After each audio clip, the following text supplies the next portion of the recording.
안녕하세요. 저는 고등학교 교사로 일하고 있는 30대 여자입니다. 여러분들은 지금 여러분들의 삶에 만족하고 행복하다 생각하며 살고 계신가요?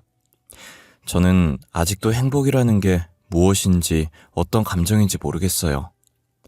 30대가 될 동안 살아오면서 한순간도 행복했던 적이 없었거든요. 제 인생인데 저를 위해 살아본 적이 없었던 것 같아요. 항상 제가 아닌 다른 누군가를 위해 희생하고 맞춰 살아왔죠. 제가 의지하고 기댈 수 있는 버팀목이 되어야 할 사람들이 되려 제게 의지를 하고 있었어요. 과거에 저는 하고 싶은 것 다 하고 하고 싶은 말 다 하며 사는 당찬 아이였어요. 물론 저의 당찬 모습은 다 저희 부모님의 재산에서 나온 것이지만요. 저는 부잣집 아이들만 다닐 수 있다고 소문난 학교에 다닐 만큼 부유한 가정에 태어났어요. 제가 다니던 초등학교는 교복을 입고 다녔었고 저는 그 교복을 엄청 좋아했어요. 그 교복을 입고 길거리를 돌아다니면 다들 저를 부럽다는 눈으로 쳐다봤었거든요. 저는 그 시선들이 나쁘지 않았고 오히려 즐기며 괜히 우쭐거리게 되고 자신감이 생겼어요. 하지만 저는 그 교복을 입은 지 겨우 3달 만에 교복을 벗어야 했어요. 제가 주말에 놀이공원 가자고 졸라서 부모님과 함께 여행을 갔었는데 집으로 돌아오는 길에 사고가 나서 부모님은 그 자리에서 돌아가시고 저만 살아남은 거예요. 당시 저는 뒷좌석에서 어머니랑 같이 타고 있었고 어머니는 사고가 났을 때 저를 꽉 껴안아 모든 충격을 어머니께서 다 흡수하셔서 제가 무사할 수 있었어요. 저 혼자 남은 집에 큰아버지네가 들어왔고 저는 그렇게 큰아버지네랑 같이 살게 되었어요. 저는 부모님의 재산을 물려받았지만 이제 갓 초등학생이 되어 나이가 너무 어렸고 큰아버지네는 부양 의무자라는 이유로 저희 부모님 재산을 홀라당 가져가 버렸어요. 큰아버지는 제가 다니는 학교 학비가 많이 든다고 강제로 다른 학교에 전학시켜버렸어요. 저는 억지로 교복을 벗어야 했고 옷도 원래 가지고 있던 옷을 입다가 크면서 안 맞게 되자 큰아버지 딸, 즉 사촌 언니가 입던 옷을 대충 입게 됐어요. 저희 부모님 돈으로 자기들은 호화호식 누리면서 저는 남은 밥을 먹고 언니가 입던 옷을 입어야 했어요. 제가 원래 다니던 학교도 사촌 언니가 다니기 시작하더라고요. 저는 언니가 교복 입은 모습을 볼 때마다 교복을 갈기갈기 찢어버리고 싶었어요. 큰아버지네는 저를 식모 부려먹듯 부려먹기 시작했어요. 엄연히 말하면 본인들이 제 집에서 놀고 먹고 있는 건데 되려 저를 불청객 취급했어요. 덕분이라는 말이 어울리는지 모르겠지만 저는 큰아버지네 덕분에 일찍부터 요리며 청소며 못하는 게 없었고 하도 부려먹어서 생활력도 절로 강해졌어요. 다른 아이들은 학교에 가기 싫어했지만 저는 큰아버지네 없는 학교가 제일 좋았어요. 학교에 있는 시간만큼은 자유의 몸이고 친구들과 걱정 없이 놀았어요. 다른 친구들과 다르게 학교 시간이 다가올수록 암담해지긴 했지만요. 저는 학교를 마치고 집에 들어오는 순간부터 본격적으로 하루가 시작됐어요. 들어오자마자 큰아버지네 저녁을 준비해야 했고 제가 없는 동안 어질러진 집을 치워야 했어요. 항상 큰아버지네는 자신들 덕분에 집안일 실력이 느는 거라고 다음에 시집가게 되면 자신들에게 고마워할 날이 꼭 올 거라며 되도 않는 말을 하셨어요. 예, 넌 우리한테 항상 감사한 마음으로 살아야 한다. 친자식도 아닌데 걷어줘, 집안일 가르쳐줘. 이거 봐, 요리 실력 느는 거. 아유, 시집가면 이쁨 받겠어?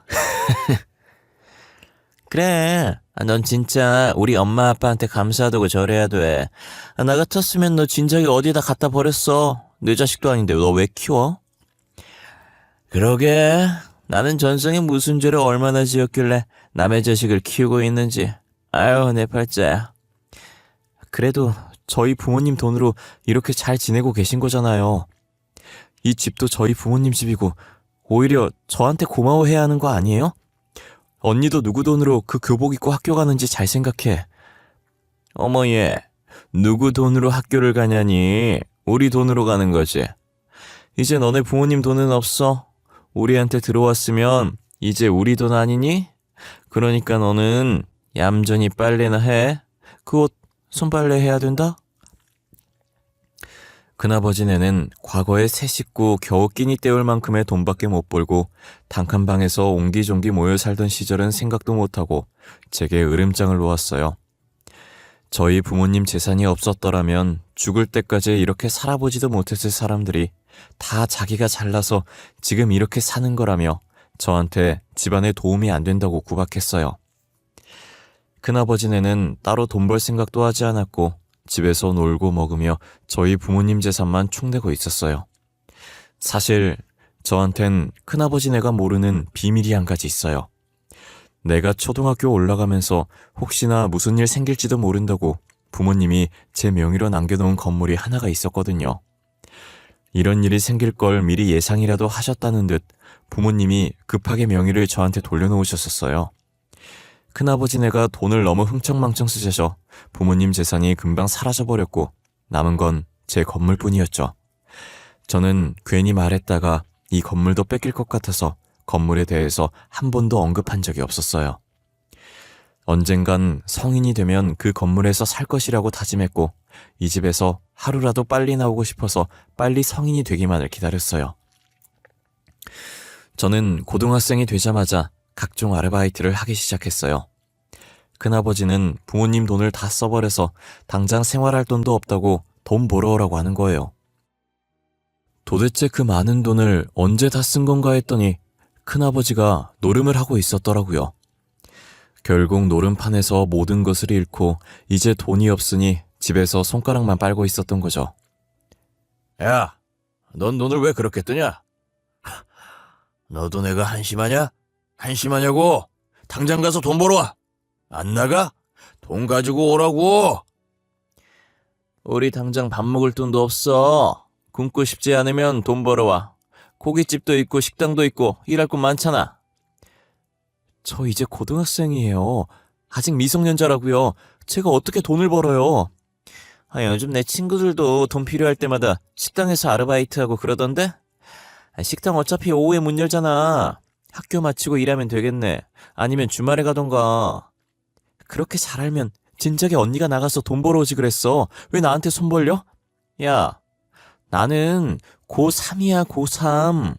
한창 공부할 땐데 수험생이 어떻게 아르바이트를 해? 너는 이제 고1이잖아. 고1은 괜찮아. 아르바이트 해도 돼.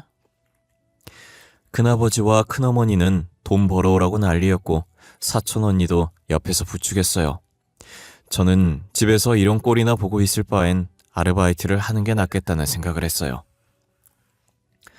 돈 되는 일이라면 어떤 일이든 열심히 했던 것 같아요. 평일엔 고깃집을 했었고 주말 오전엔 청소년들이 노는 노래방, 주말 오후엔 PC방도 했었어요.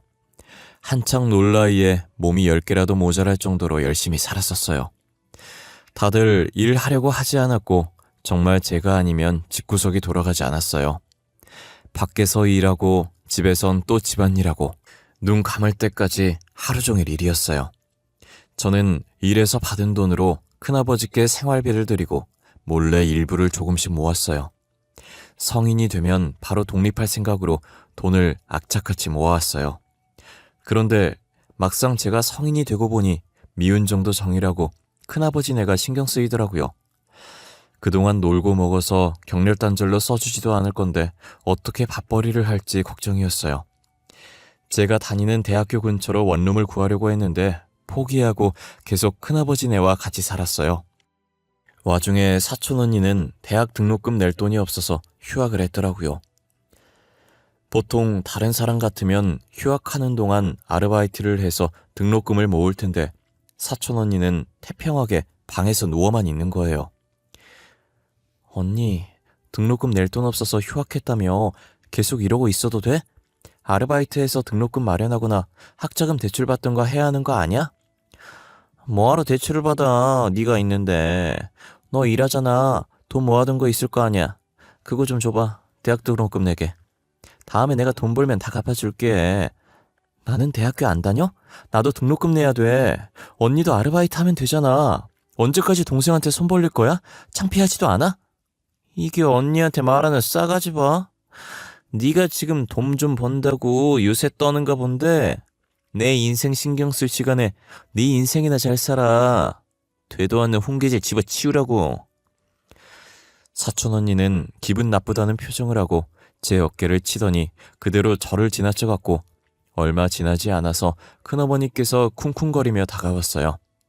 그러더니 갑자기 제 머리채를 잡아채는 거예요. 네가 우리 딸한테 훈계질했다며? 대가리 좀 컸다고 아주 키워오르려고 하네. 안 그래도 스트레스 받는 일 많았는데 너 잘 걸렸다. 비 오는 날 먼지 나오도록 털어줘야겠어. 아, 큰엄마 이것 좀 넣으세요. 제가 언제 훈계질했다고 그러세요. 저는 그냥 언니가 계속 놀고만 있길래 걱정돼서 한 말이었다고요. 우리 딸이 놀고 있든 자고 있든 네가 무슨 상관이야. 너는 키워주는 애를 일단식으로 감니? 하여튼 머리 검은 짐승은 거두는 게 아니랬는데 부모 죽고 불쌍해서 거둬줬더니. 큰엄마, 여기서 저희 부모님 얘기가 왜 나와요? 그리고 이것 좀 놓고 말하시라고요. 제가 잘못했어요. 다신 안 그럴게요. 그러니까 이것 좀 놔주세요. 네? 결국 저는 잘못한 것도 없는데 잘못했다고 빌었고 겨우겨우 큰어머니 손에서 벗어났어요. 머리는 산발이 되어 있었고 사촌 언니는 그런 제 모습을 보더니 혀를 한번 내밀고 자기 방으로 가더라고요. 저는 세수라도 하려고 화장실에 갔는데 거울에 비친 제 모습이 너무 처량해서 헛웃음밖에 나오지 않았어요. 그날따라 부모님 생각이 많이 났고 큰아버지네 보란 듯 열심히 공부해서 성공하고 싶다는 생각이 들었어요. 저는 그날 이후로 미친 듯이 공부를 했고 대학교 졸업하자마자 임용고시에 합격을 했어요. 사촌 언니는 여전히 졸업을 못하고 있었고 저는 보란 듯이 학교에 출근을 했어요. 전 일찍이 아르바이트를 통해 사회생활을 경험했던지라 첫 직장임에도 불구하고 적응을 잘했어요. 아무래도 대학 졸업하자마자 임용고시에 합격해서 저희 학교에선 제가 제일 막내였어요. 다들 저보다 나이가 많은지라 저를 아직은 아이 취급하면서 다른 선생님들이 많이 이뻐해 주셨어요. 유치원 다닐 때 부모님께 이쁨 받던 시절을 제외하곤 처음 받아보는 관심이라 기분이 약간 이상했어요. 집에선 저를 못 잡아먹어 안달난 사람들이랑만 지내다가 이렇게 이쁨을 받으니 괜히 눈물 날 것 같았어요. 저는 학교 생활이 너무 재미있었고 저희 반 아이들도 다 착해서 별탈 없이 잘 지냈어요. 집에 있는 것보다 훨씬 좋았기 때문에 야근을 해야 한다고 해도 행복했어요. 제가 안정적으로 돈을 벌기 시작하니까 큰아버지네는 대놓고 돈을 내놓으라고 요구하더라고요. 그만큼 키워줬으면 오는 게 있어야 하는 것 아니냐면서요. 너 월급이 얼마라고 했지? 선생이면 월급 좀 될 거 아니야. 앞으로 용돈 줄 때 나랑 네 큰엄마랑 따로 보내. 알겠어? 그만큼 키워줬으면 오는 게 있어야지. 우린 많은 거 안 바래. 달에 각자 60만 원씩만 줘. 우리도 입에 풀칠할 건 있어야지 않겠어? 요즘 다들 그렇게 받는다고 하던데. 60만 원이요? 저 지금 계약직이라 60만 원씩 드리면 남는 거 없어요. 죄송하지만 60만 원은 무리예요. 달에 30만 원씩은 드릴게요. 겨우 30만 원? 30만 원으로 누구 코에 붙이니? 밥 몇 번 사 먹으면 없겠구만. 그럼 60만 원까지는 안 바랄게. 45만 원. 딱 45만 원. 어때? 40만 원. 저도 그 이상은 안 돼요. 40만 원 드려도 적자예요, 진짜. 이제껏 제가 알바했던 돈도 절반 이상 드렸었잖아요. 알았어. 40만 원. 우리 진짜 많이 봐줬다. 알지? 매달 40만 원씩 보내. 큰아버지네는 그렇게 저를 부려먹고도 뻔뻔하게 키움값 내놓으라고 하셨고 저도 처음엔 키워준 은혜 갚고 끝내자는 생각에 돈을 줬었어요. 그런데 제가 한 번 주기 시작하니까 별의별 핑계를 다 대면서 야금야금 돈을 가지고 가더라고요. 탁자 부러졌다고 새로 사야 하니 돈 좀 보내달라고 하길래 제가 부러뜨린 것도 아닌데 왜 저한테 달라고 하는지 물어봤어요. 큰어머니는 뻔뻔하게 이 집 원래 너희 집 아니었냐며 집주인이 고치는 게 당연하다는 거예요. 저는 괜히 말 길게 해봤자 저만 피곤할 것 같아서 한숨만 쉬고 계좌로 돈 보내줬어요. 큰어머니가 해결되니 큰아버지가 연락이 와서 용돈이 다 떨어져서 지금 밥 먹은 거 계산을 못하고 있다고, 계산 못하면 경찰에 신고하겠다는데 가만히 보고만 있을 거냐고 하더라고요. 저는 또 할 수 없이 음식값을 큰아버지에게 드렸어요. 이런 식으로 짜잘짜잘한 일들로 제게 돈을 뜯어가시는 거예요. 뭐라고 하기도 못한 게 제게 가져가는 돈이 4만 원, 5만 원 이런 식의 소액이었거든요. 겨우 4, 5만 원 가지고 쪼잔하게 난리치는 사람 될 것 같아서 아무 말도 못하고 있었어요.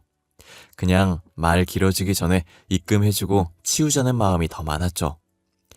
그래도 제가 학창시절 아르바이트 했을 땐 평일엔 알바하고 주말엔 공부한다는 핑계 대고 나와서 주말에 아르바이트 하는 걸 비밀로 했었거든요.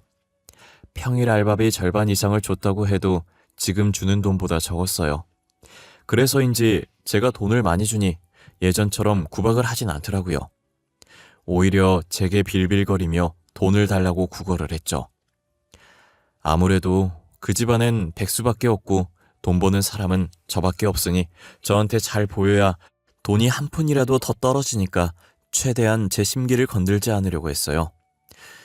이게 돈이 주는 권력인가 싶고 차라리 이유 없이 구박받던 예전보다는 지금이 훨씬 낫다고 생각했어요. 그러다 TV에서만 보던 사채업자들이 저희 학교 앞 골목에 차를 세워놓고 있는 거예요. 저는 사채업자와는 아무 상관이 없는지라 그냥 지나쳐 가려고 했어요. 그런데 사채업자가 한 손에 종이를 들고 제 앞을 가로막고 서 있는 거예요.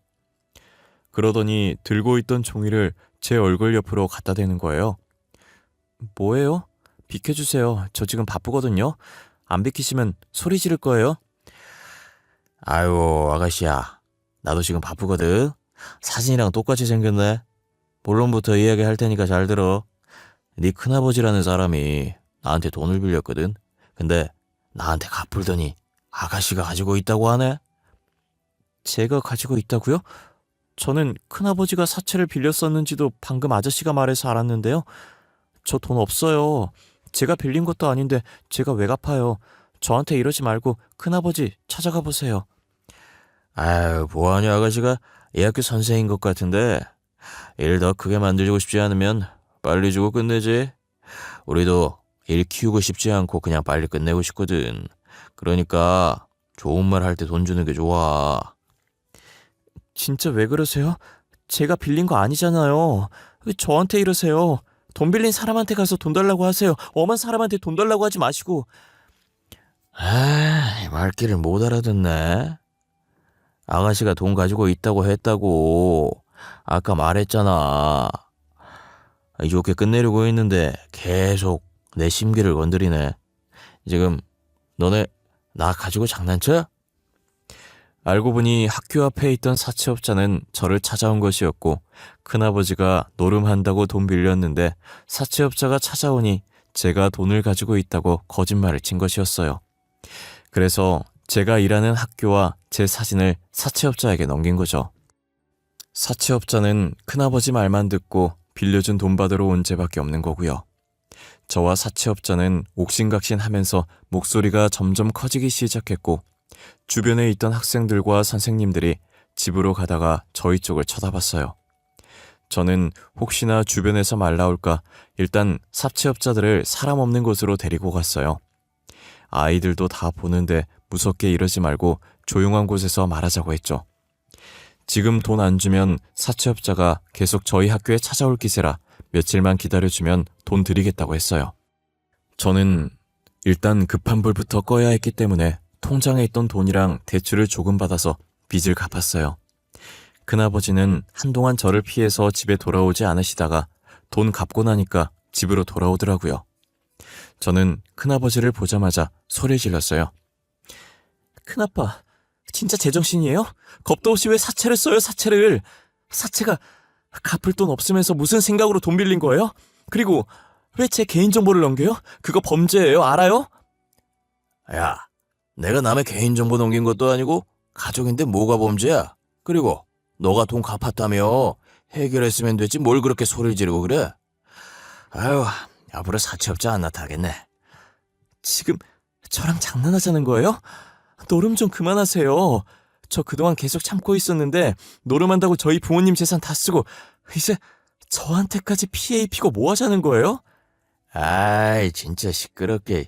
그거 좀 갚아줬다고 큰아버지한테 유세 부리는 거냐? 어? 네가 날 가족으로 생각했으면 그 정도는 해줄 수 있는 거 아니야? 왜 이리 말이 많아? 제발 철 좀 드세요. 죽은 동생 돈 그렇게 흥청망청 쓰고 다니면 미안하지도 않아요? 저였으면 미안해서라도 그렇게 안 살아요. 더 열심히 살았을 거라고요. 큰아버지는 한참 어린 조카에게 충고를 받는 게 자존심 상하셨나 봐요. 더 이상 제 말에는 대꾸를 하지 않으시고 제 뺨을 내리치시더라고요. 어디서 조그만 게 버릇없이 큰아버지한테 그런 식으로 행동하냐면서요. 그래도 이제껏 큰아버지가 제 친아버지의 형이니까 제게 어떻게 돼야든 계속 참고 살았었는데 뺨까지 맞은 이상 큰아버지네와 살고 싶지 않았어요. 저는 빨갛게 부어오르는 뺨을 손으로 감싸고 큰아버지를 한번 째려봐준 후 짐을 챙겼어요. 뒤에서 큰아버지가 무어라 소리치시는데 아무것도 들리지 않았고 짐 싸는 데만 집중했어요. 전부 사촌 언니가 쓰던 것들이고 제게 해준 게 없으니 쌀 짐이 별로 없더라고요. 알바에서 제 돈으로 샀던 물건들만 챙겨서 집을 나왔어요.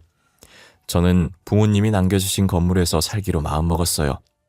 1층은 상가고 2층부터 4층까지 원룸과 투룸이 있었고 옥상에도 조그만 옥탑방이 있었어요. 일단 짐을 옥탑방에 넣어두었고 당분간 찜질방에서 지내고 이 건물을 리모델링 해야겠다고 생각했어요. 제가 사채업자한테 돈 갚는다고 예지했던 통장 말고 따로 빼놓은 통장이 있었거든요. 언젠간 이 건물 리모델링 해야겠다는 생각으로 들었던 적금이 있었어요. 저는 바로 은행을 찾아가 적금을 해지했고 건물 리모델링을 했어요. 1층 3가는 임대를 주어서 카페와 음식점이 들어섰고 나머지는 근처에 대학교가 있어서 대학생들을 위해 기본 시세보다 저렴하게 세를 내놔서 옥탑방을 제외하곤 다 세주고 있었어요. 저는 남는 방인 옥탑방에서 제 나름대로 인테리어를 해서 살고 있었죠. 제게 간섭할 사람이 아무도 없고 집안일 시킬 사람도 없으니 얼마나 편한지 몰라요. 진작에 이렇게 살 걸 그동안 뭐하러 그 집에서 꾸역꾸역 살았는지 모르겠더라고요. 제게 몰래 건물이라도 하나 남겨준 저희 부모님께 너무 감사했어요. 그래도 큰아버지네랑 지내면서 힘든 일 다 겪어보니 어떤 일도 힘들게 느껴지지 않았어요. 친구들은 집안일 하기 귀찮아서 자취를 안 한다던데 저는 원래도 집안일을 제가 다 했던 터라 계속 내 식구 뒤치다꺼리 하다가 이렇게 혼자 지내니 집안일 같지도 않고 오히려 더 편했어요. 제게 잡일시키는 사람들이 없어지니 여유 시간도 생기고 좋았죠.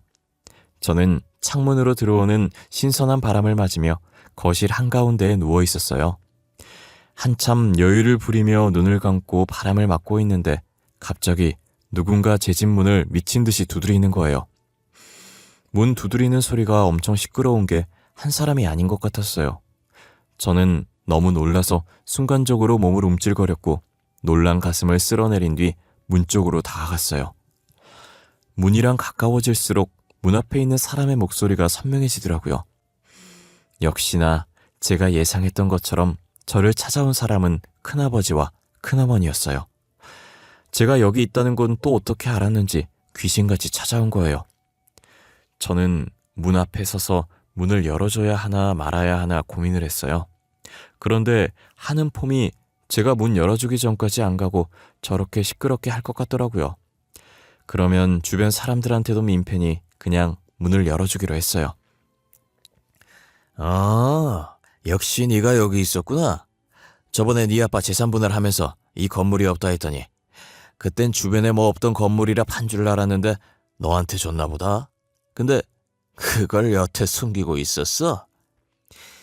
네가 우리한테 어떻게 이래? 키워주고 입혀주고 먹여줬더니 이렇게 뒤통수를 때려? 너 당장 돈 내놔. 여기 세 주고 돈 받고 있을 거 아니야. 절반 정도는 우리한테 줘야지. 아줌마, 침 튀겨요. 멀리서 말하세요. 그리고 내가 당신들한테 돈을 왜 줘? 나를 키워줘? 누가? 나는 나 알아서 컸어. 내가 먹는 걸로 들어간 돈도 다 우리 부모님 돈이잖아. 야, 너 말을 그렇게 하면 우리가 서운하지. 가족 없이 혼자 남은 거 우리가 걷어줬더니 뭐가 어쩌고 저째? 키워주는 애를 이딴 식으로 갚는 애가 어딨어? 진짜 아까부터 뭘 키웠다고 그러는 거야? 저기 아줌마, 아저씨, 저희 부모님 돈이나 돌려주세요. 부양 의무자랍시고 가지고 간 저희 부모님 재산 다 돌려주시라고요. 이게 어디서 어른들 말하는데 두 눈 시퍼렇게 뜨고 대들어? 그 돈 이미 너 키우는데 다 들어간 거 몰라? 다 너한테 들어갔다고. 말은 똑바로 하세요. 저는 맨날 먹다 남은 밥 먹고 언니가 입던 옷 입고 다녔어요. 그 돈 다 당신들 사치 부리고 노래만 됐었잖아. 부모님 재산 토해낼 거 아니면 다시는 찾아오지 마. 알겠어? 저는 큰아버지와 큰어머니를 밀치고 문을 닫으려고 하는데 계속 비집고 들어오더라고요. 그동안 저희 부모님 재산 다 쓰고 제가 아르바이트해서 받은 돈도 가져가서 써놓고 무슨 염치로 여기까지 찾아와서 돈 내놓으라고 하는지 모르겠어요. 제게 해준 것도 없으면서 계속 키워준 값 내놓으라고 하는데 어처구니가 없더라고요. 좋은 말 할 때 가면 그냥 넘어가려고 했는데 안 가고 돈 달라고 소리 지르길래 경찰에 전화해버렸어요. 경찰과 전화 연결되자마자 모르는 사람이 주거 침입해서 돈 달라고 난리치고 있다고 빨리 와달라고 했죠. 결국 큰아버지와 큰어머니는 끝까지 저희 집에서 버티다가 경찰한테 끌려나갔어요. 그 뒤로도 몇 번이나 저희 집에 찾아왔고 제가 문을 열어주지 않자 1층 상가까지 갔더라고요. 큰아버지네가 건물주 나오라고 하라면서 인테리어 소품들 던지고 난리도 아니라고 잠깐 와보셔야 할 것 같다고 카페 사장님께 전화가 온 거예요. 다행히 딱 마침 제가 그때 수업이 없어서 급하게 카페로 향했어요. 도착해보니 소품들이 이리저리 굴러다니고 난리도 아니더라고요.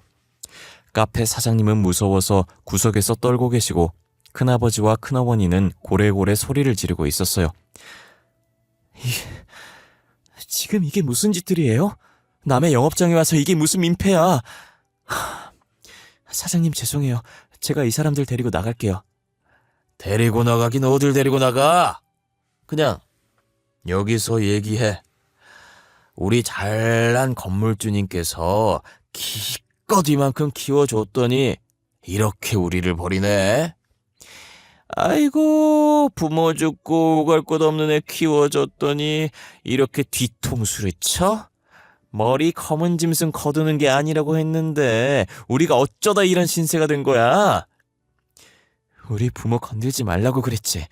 겨우 단칸방 살던 사람들이 우리 부모님 재산 다 가져가고 우리 집에서 눌러붙어 산 주제에 뭐? 누가 누굴 키워? 오갈 곳 없던 사람은 당신들이잖아.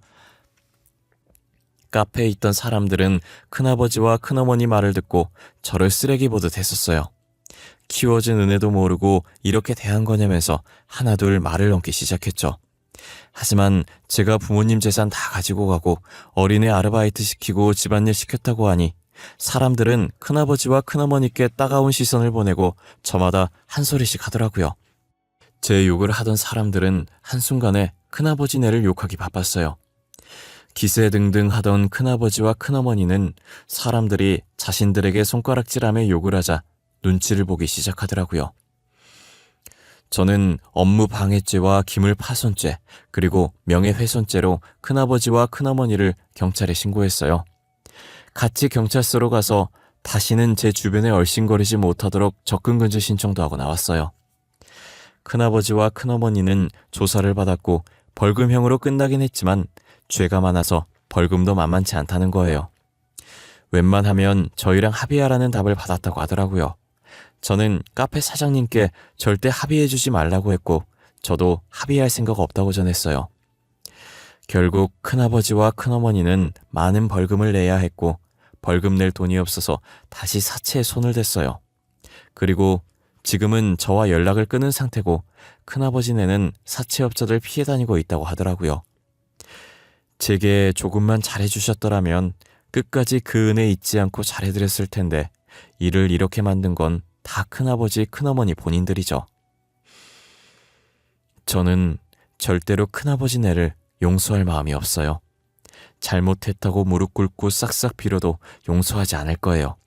그리고 앞으로는 남을 위해서가 아닌 저를 위해서 살 거예요.